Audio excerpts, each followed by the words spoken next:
Good morning. Thank you for joining me in this morning mindfulness practice. This is a time set aside for you. Take a deep breath in and let that go. I want you to just focus on your breathing. Take a deep breath in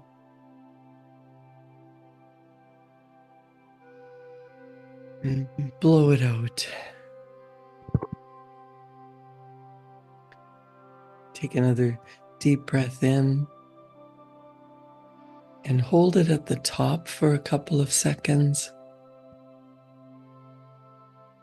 And just let that go.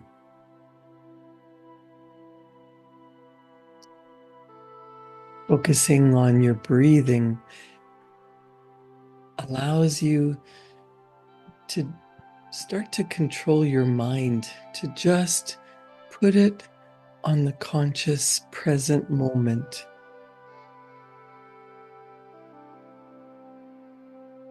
We're so often living in the past, living in what was, any regrets or resentments. Sometimes we're living in the present, but we're looking at it with critical eyes and beating ourselves up because we're in a current situation.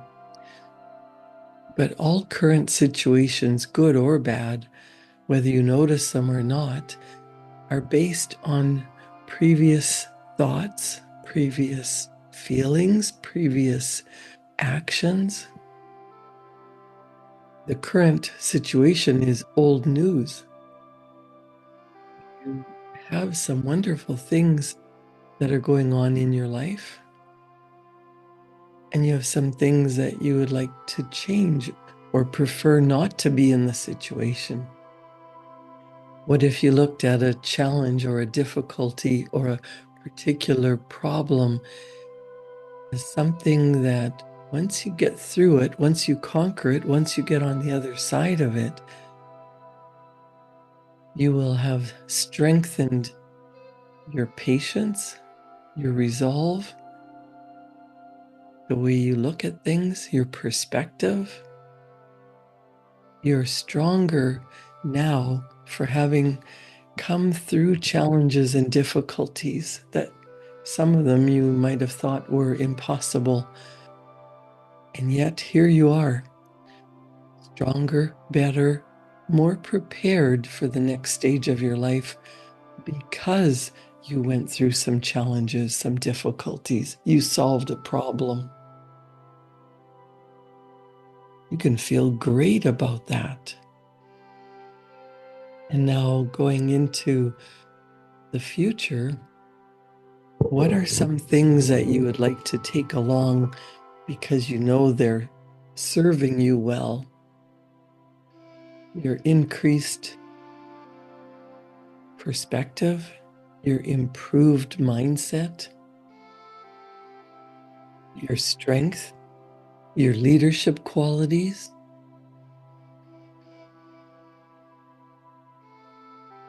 You can be a good leader. You are a good follower of people who have wonderful lives, people who you admire. You don't want to be like them, but you might want to emulate some of their qualities. When you see a person whose life you really respect and admire, not because they're rich and wealthy and they do lots of things, it's because they look after other people. They have a big heart.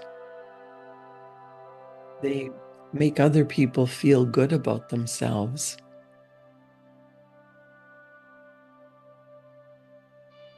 When you look at another person and you admire them, what qualities do they have that you could start to practice in your life? How could you be more tolerant? Although you want to look at what are you tolerating in your life?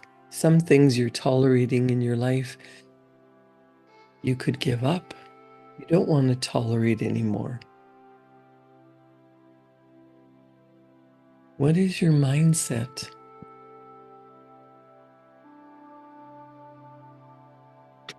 We can be revolving around problems and using our stressed, crazy mind to focus on the problem and not feel good about that. I want you to let go of any problems and take another deep breath in.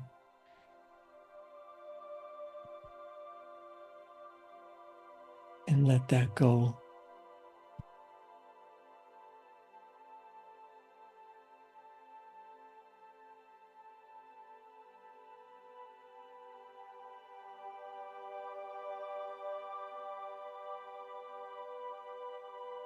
Do you know that a very effective leader, a person that you admire, someone that you respect, they have a vision for where they're going.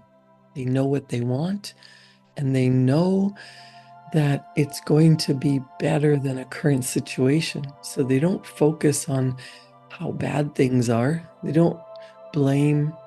They don't chastise. They don't beat up themselves or their family or their peers or the people that work for them. They know that being a good leader comes from being led from within, following a dream, having a vision, knowing that things will work out. But they start with the end in mind. They start with a big, beautiful goal. They start with knowing that everyone has good in them, and they look for the good and they find the good in others. I've had all kinds of different bosses in my life, ones I loved, ones I respected, ones I knew if I didn't follow their direction, I'd be in trouble.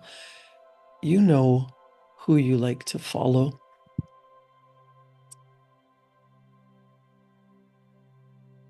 Real leaders create an environment that bring out the good in others, which is why the leader is the person that others want to follow.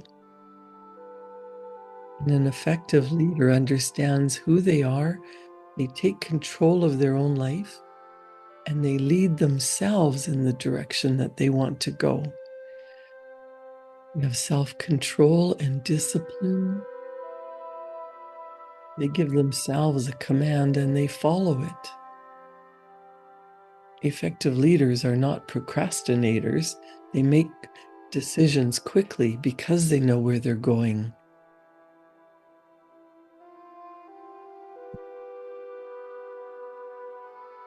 Let's take another deep breath in.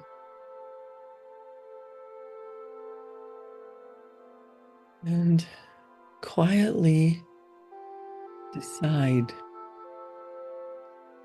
Ask yourself some really good questions like, where do I want to be in my life? Right now, you're here. How can you make the best of the current situation? But I want you to think about, now that you're relaxed, where do you want to go? What would you prefer?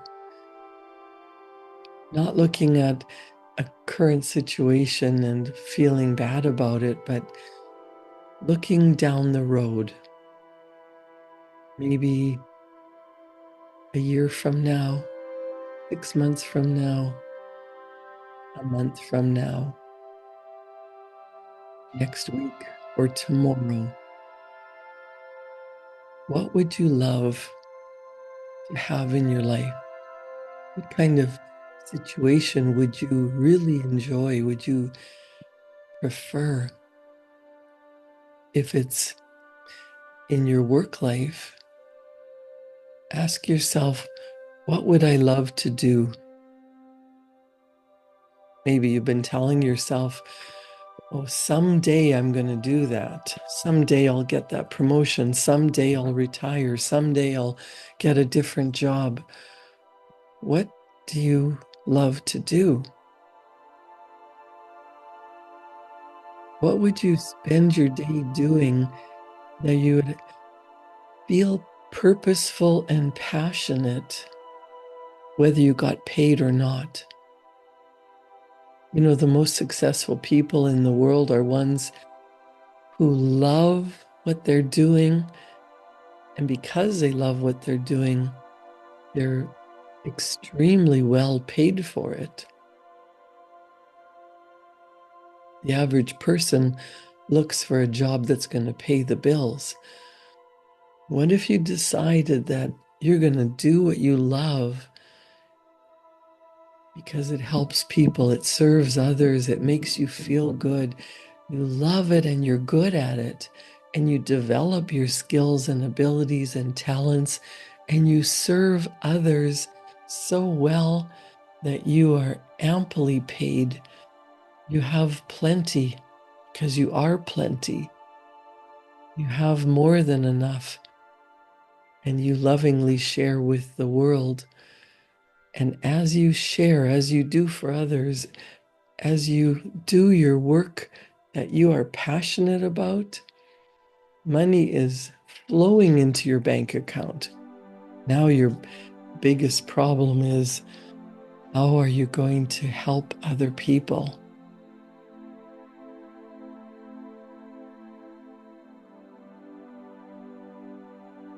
You know where you're going. You know what you would really love to be doing.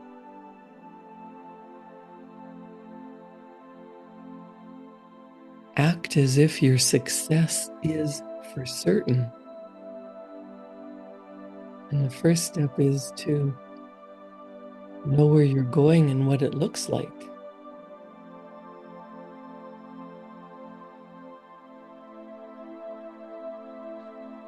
Instead of holding yourself back because you don't have hard proof that you can make a quantum leap,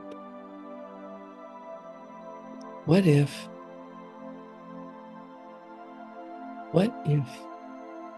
your life really was the way you wanted it? You're doing the work that you love. You're living on purpose.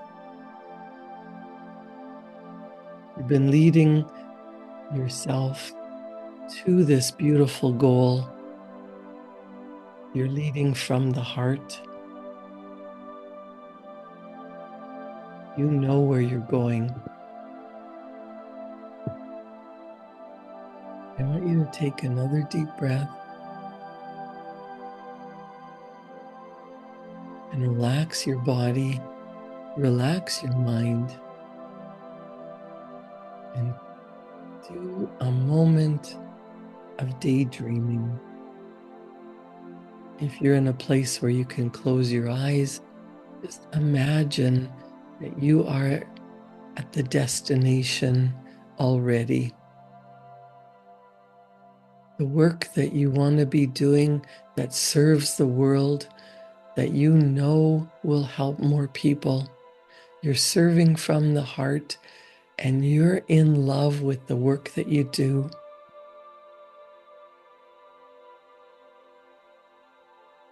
Who are you serving? How grateful they are that you are looking after them, that they can feel your heart. They feel how much you care about them. They know that you are doing everything possible and you are the expert and you love what you're doing. And the money is flowing in because you're giving from the heart. You are the kind of leader that you want to be, and people are following you because they love and respect you and what you're doing. They know that you have a vision. What is your vision?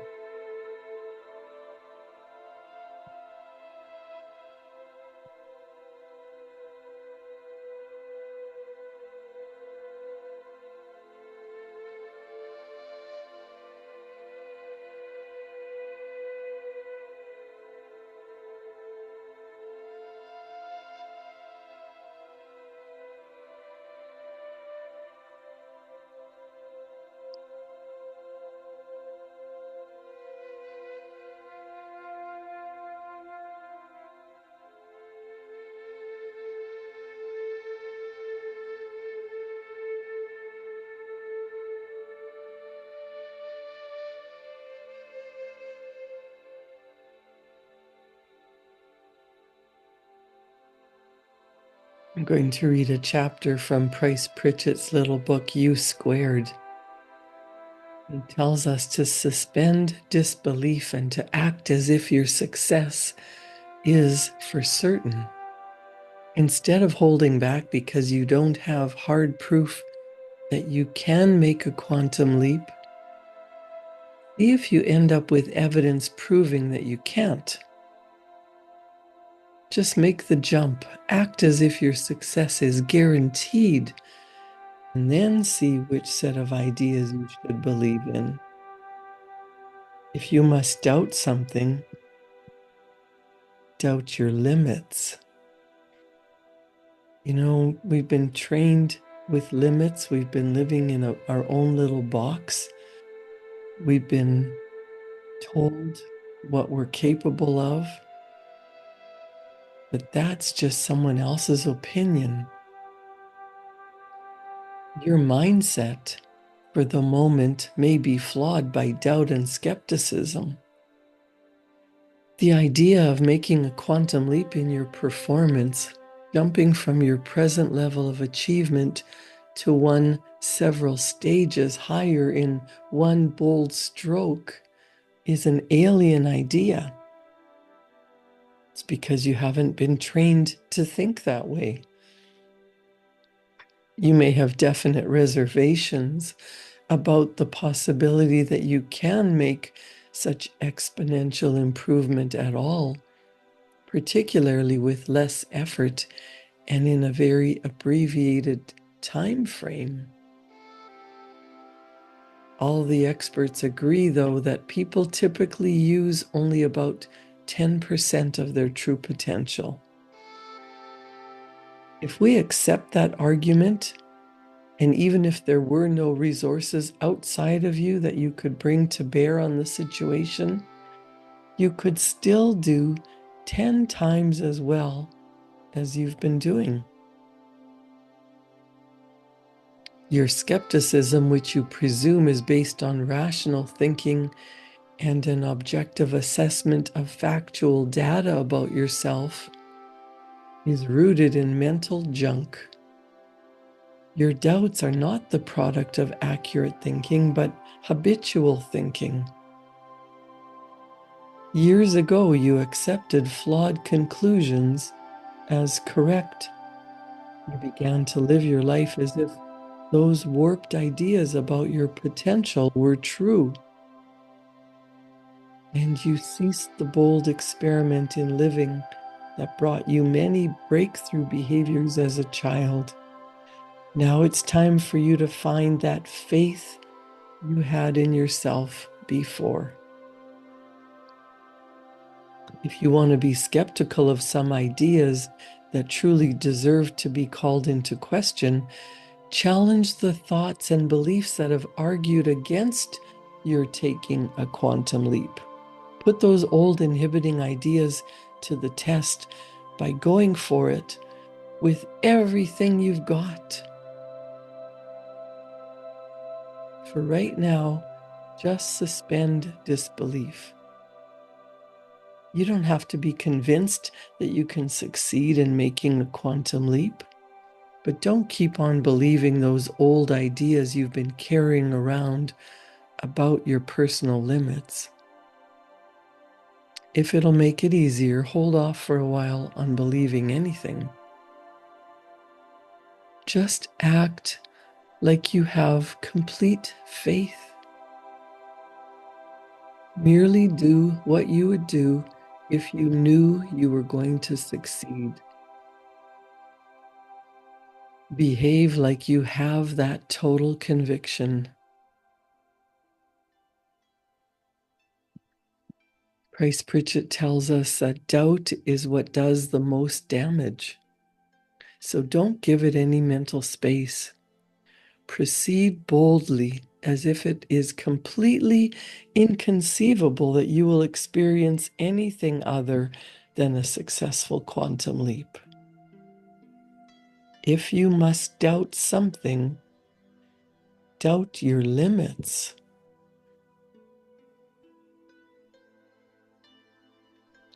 Focus on your goal. Focus on ends rather than means. Focus on what is it that you want, not how you're going to get there. You don't have to know how you're going to get there, but you need to know where you want to go. It is crucial to have a crystal clear picture of what you want to accomplish.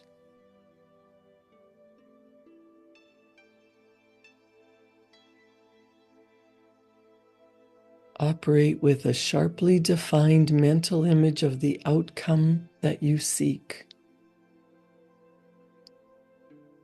In Price Pritchett's words in his little book, U Squared, he says, rivet your attention on that spot where you are to land at the end of your quantum leap.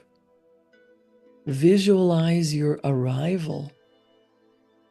When you do that, it's like you magnetize yourself to the ways and means involved in the methodology for getting there. The solutions begin to appear. Answers come to you.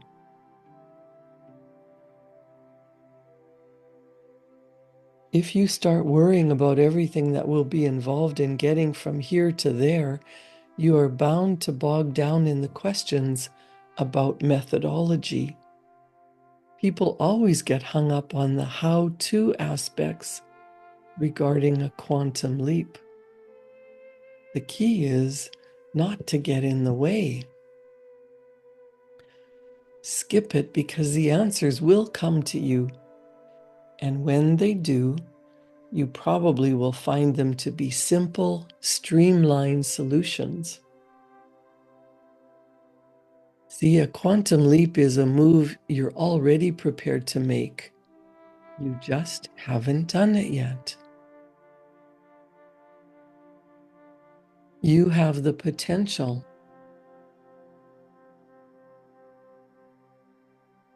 There are limitless possibilities. If you believe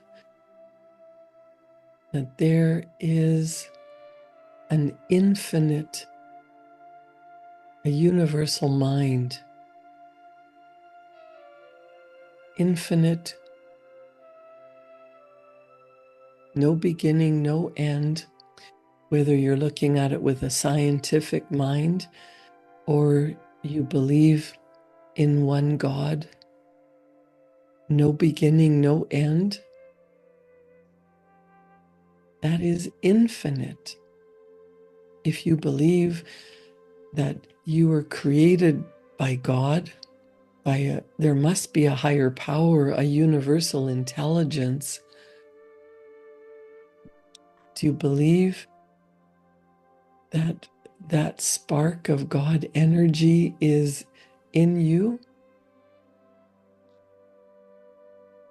Do you believe that we are all divinely connected?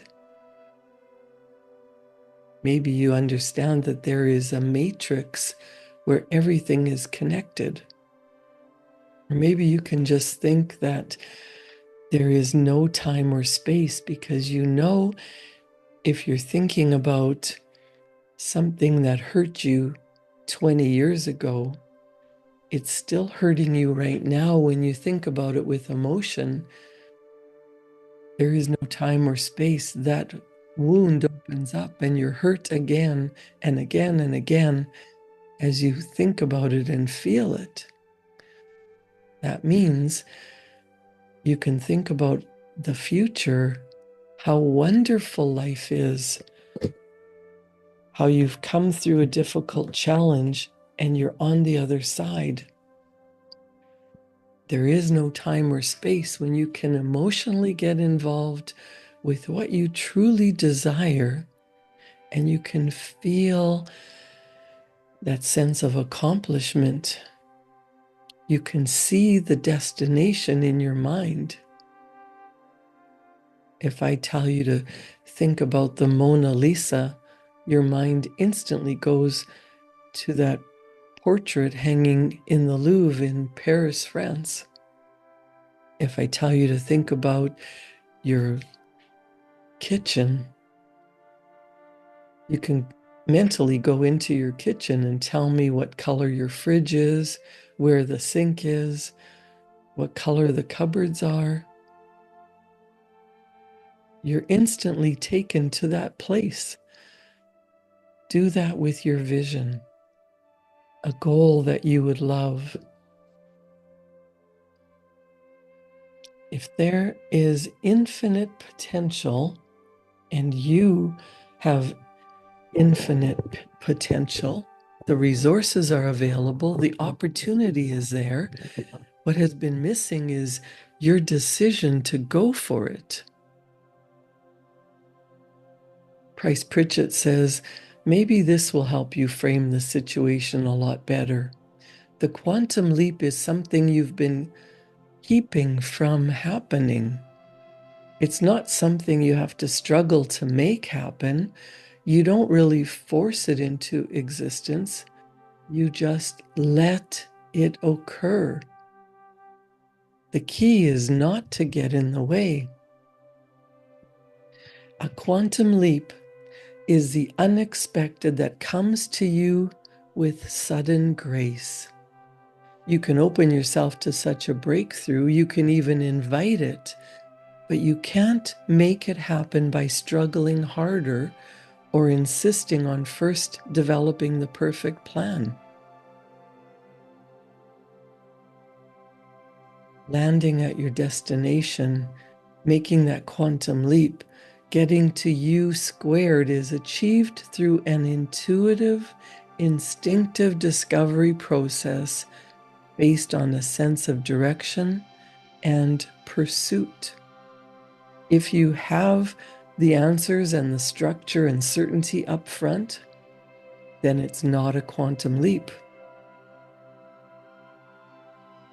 The quantum leap formula does not involve getting everything neatly organized and all the risks eliminated before you make your move.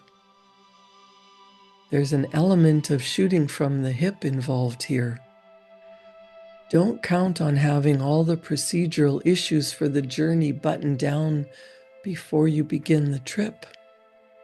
You must be willing to tolerate ambiguity, confusion, possibly even chaos for a while, shaping your game plan as you go.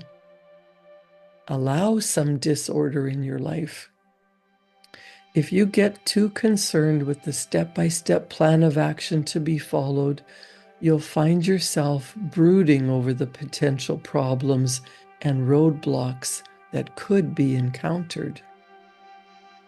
For now, all you need is an aiming point and action.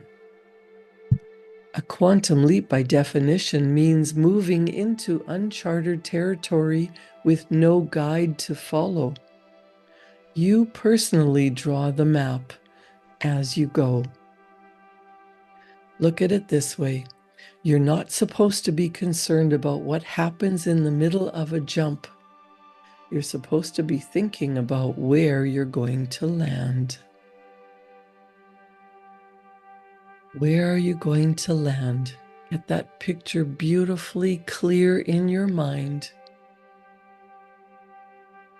Write it down. Create a wonderful day.